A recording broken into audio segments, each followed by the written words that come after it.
जरा ग्लोबल बाजारों की जो घबराहट है उसको जरा विस्तार से समझ लेते हैं। शिकागो से, यानी कि उस जगह से जहां पर ये बातें हो रही हैं कि नहीं अमेरिका में मंदी आ रही है, हमारे साथ जुड़ गए हैं इनसिड कैपिटल के अनुराग सिंह। अनुराग जी, बहुत शुक्रिया आपका समय देने के लिए। स्वागत है आपके टीना स्वदेश पर। अनुराग, अचानक से मतलब हम एक दिन सुबह उठे और हमने सुना कि नहीं अमेरिका में मंदी आ रही है। पहले तो ये चीज समझ में नहीं आई, क्योंकि मान लीजिए कि ठीक है अनएम्प्लॉयमेंट के जो डेटा आए थे वो कमजोर आए थे, लेकिन आप किस तरह से देख रहे हैं? क्योंकि यहां से तो उम्मीदें तो अब ये बिल्ट हो गई है कि नहीं सितंबर में जो कट आएगा शायद आधे % का करना चाहिए यूएस फेड को। और जो जापान की जो दिक्कत है कैरी ट्रेड की अनवाइंडिंग वाली, क्या आपको लगता है कि थोड़ी और परेशान करेगी अमेरिकी बाजारों को भी और बाकी एशियन मार्केट्स को भी? हाँ अभिषेक, गुड मॉर्निंग। देखिए, बहुत सारे सवाल आपने सवाल में पैक कर दिए हैं। एक एक करके चलते हैं, आते हैं जापान पे आएंगे। अ, देखिए, मंदी तो नहीं है अभिषेक। एक कूलिंग ऑफ जिसको बोलते हैं इकोनॉमी का, वो हो रहा है। और कूलिंग ऑफ तो फेडरल रिजर्व साल भर से कोशिश कर ही रहा है और उसकी पॉलिसीज लैग के साथ काम करती है। तो जॉब्स तो देखिए, फिर भी जो डेटा आया जिस पर सडन रिएक्शन हुआ थर्सडे को, वो 114,000 जॉब्स फिर भी क्रिएट हुए। Normal number after pandemic 200,000 jobs का था, तो वो उससे कम दिखे। लेकिन ऐसा नहीं है, 4-5 महीने पहले फिर से एक बार ये नंबर आया था और ये नंबर कांस्टेंट रिवीजन में भी रहता है। तो this was not very surprising. Plus PMI जो मैन्युफैक्चरिंग का लो आया 46 पे, उसने मार्केट को एक पैनिक में डाला। और इन दो खबरों को मिला के मार्केट में एक ये हुआ कि देखिए, अभी जो प्रॉफिट मिल रहा है उसको निकाल लेते हैं। तीसरी बात ये थी अभिषेक के, देखिए जब मार्केट्स बढ़ रहे थे यहाँ पर, करीब 60-70% ऑफ द गेन आपका जो 6-7 स्टॉक्स है ना नैस्डैक के, उससे आ रहा था। एसएनपी पे भी वेटेज जो गेन्स का हुआ है इस साल, वो लार्जली अबाउट 60-70% उन 6 स्टॉक से आया है।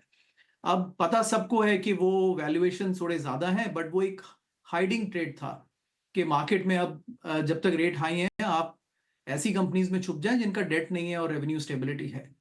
तो जैसे ही थोड़ा सा एक झटका आया मार्केट में, थोड़ा एक जिसको प्रॉफिट बुकिंग कहते हैं, वो हुआ। And any case, I think साल में कोई एक बार तो एक मौका आता है जब करीब 10% इंडेक्स करेक्शन होता है।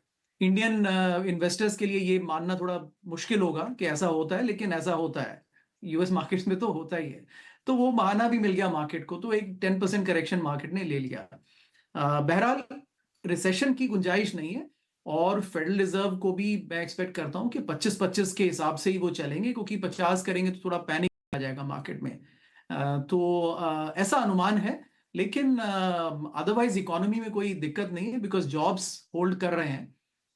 And as long as jobs are holding Abhishek, तो market is very robust and काफी अंडर वैल्यूड है। काफी पॉकेट्स हैं जहां पर इन 6-7 स्टॉक्स को छोड़ के बाकी सारे मार्केट में बहुत वैल्यू है अभिषेक।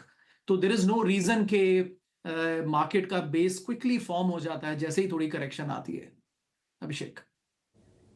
जी जी जी जी जी। अनुराग के शब्द चार ये थे शुरुआती, मंदी तो नहीं है। चलिए हमने मान लिया क्योंकि आप वहां पर ज्यादा क्लोजली मॉनिटर करना अनुराग।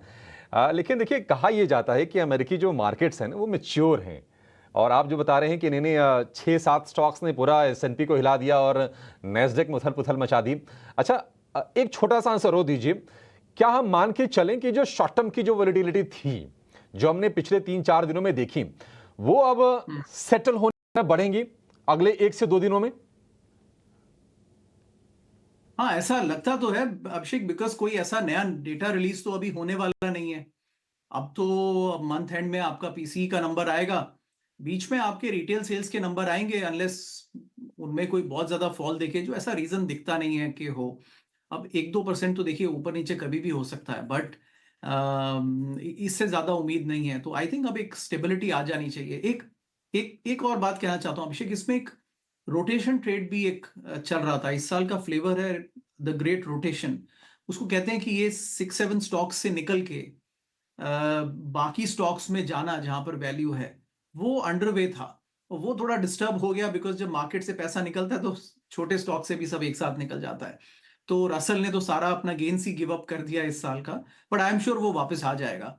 और एक एक बात और ऐड करें इसमें अभिषेक, विच विच एडेड टू बैड सेंटिमेंट, वो ये हुआ कि ये रिजल्ट्स जब आए तो माइक्रोसॉफ्ट का रिजल्ट देखिए, एक्सपेक्टेशंस तो बीट कर रहे हैं वो, लेकिन मार्केट जो प्राइस इन करता है इन कंपनी से वो एक्सपेक्टेशंस के बियॉन्ड करता है, and they were either just meeting expectations और बेयरली मिसिंग इट। तो फेसबुक को छोड़ के कोई भी कंपनी ने बड़ी रोबस्ट कमेंट्री नहीं दी। एप्पल में पिछले 2-3 साल से टॉप लाइन में बहुत सॉलिड ग्रोथ नहीं है।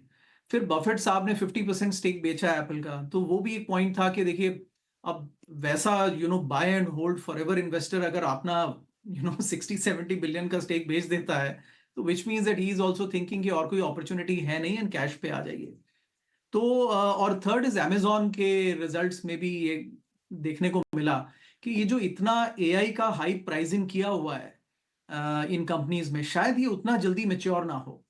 तो this is also one of the reason जहां पे आपको करेक्शन दिख रहा है, और वो इंडेक्स में हैवी दिखेगा, वेटेज ही इन कंपनीज का ज्यादा था। येन कैरी ट्रेड आपकी बात रह गई अभिषेक। देखिए ये on the margin yen carry trade ठीक है, एवरीबडी इज अवेयर कि ये चल रहा है, लेकिन ये इसका खेल थोड़ी देर का होता है, उसमें ये नहीं कि ये फंडामेंटली मार्केट को कुछ चेंज कर देंगे। आई अंडरस्टैंड कि येन हैज अप्रिशिएटेड एंड यही चीज आपसे चाहिए थी सर। ठीक है।